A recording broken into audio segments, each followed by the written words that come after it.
Sarah Carter explosive Fisa memo could be released to the public this week by Jim Hoff for thegatewaypundit.com.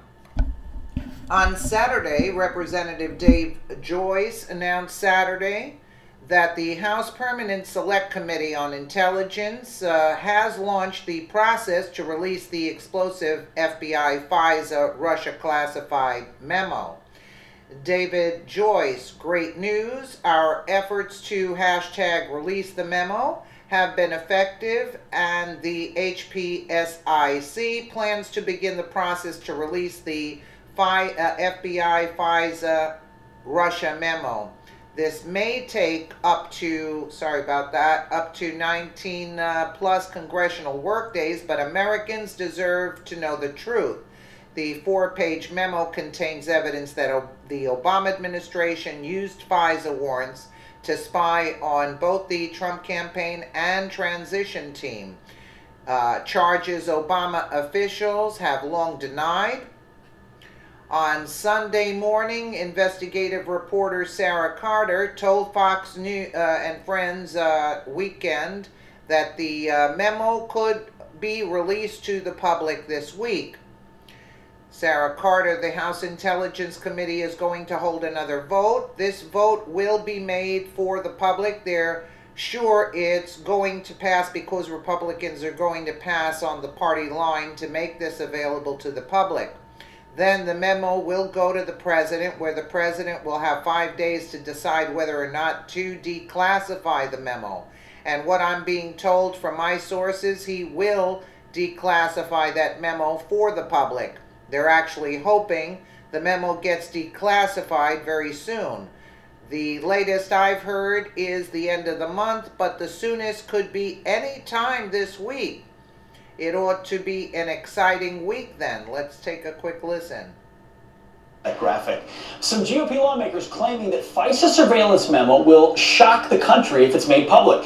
And our next guest declares it will begin the unraveling of the entire Mueller probe. Fox News contributor and investigative journalist Sara Carter has been covering the story from the beginning. She joins us now to explain. Thank you, Sara. You really have been an intrepid investigator on this since the beginning. By the way, I might add a great example to other young women looking at about getting into this field.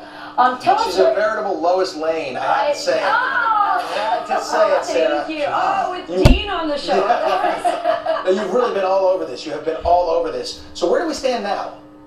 Well, this is pretty incredible. All of the members that I've spoken with who have had an opportunity to look at this memo, remember the memo was put together by not just the recent information that was given to the House Intelligence Committee, but information that they've been compiling for months now. So over the past year, everyone who's seen it says they are shocked and stunned at how the FISA warrants were packaged and used. Now, there are people named inside this memo. This is a highly classified memo, and I think that's why a lot of members of Congress have kept a very tight lip on this. They don't want to leak names, but they want the American public to understand that there was extensive FISA abuse. And this is huge, because this means that the foundation that the special counsel built their case on in order to investigate Trump and members of his team right now, and even the investigation going back way last year based off of the dossier and some other information, was built on a very shoddy foundation, according to the people that were looking at this. Absolutely. I mean, as you look at this, what's the process by which this memo would get declassified so that the public could see it? Okay, so this is what needs to happen. The House Intelligence Committee is basically going to hold another vote. This vote will then be made for the public. They will say, okay, and they're sure it's going to pass because the Republicans are going to pass on the party line to make this available for the public. Then the memo will go to the president, where the president will then have 5 days to decide whether or not to declassify the memo. And from what I'm being told from my sources, he will declassify that memo for the public. They're actually hoping that the memo gets declassified very soon. The latest I've heard is the end of the month, but the soonest could be anytime this week. Wow. So if there was FISA abuse, is that on the people who are presenting the information to the judge, or is it that the judge was willing to agree to this with shoddy information and maybe knew it was shoddy? Who's to blame here? I don't really quite understand.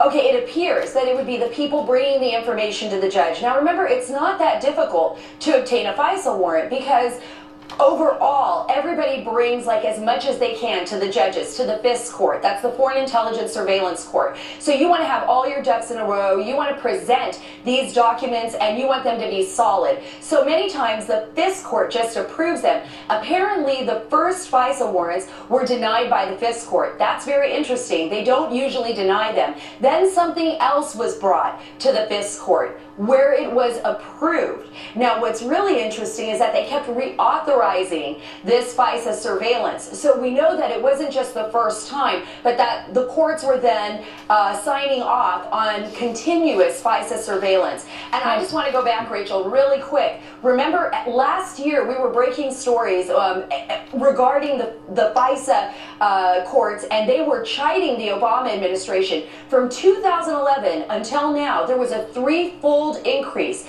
in unmasking Americans. Wow. And towards the end of the year, it was expensuary. I mean, they were unmasking everyone they could. Samantha Power, we saw 300, Susan Rice, and others. So this is going to be very interesting. Sara Carter, a.k.a. Lois Lane, keep awning, and hopefully America will get to see that soon. She loves it, I can yes, tell. I love it. Sarah. Thank you so much.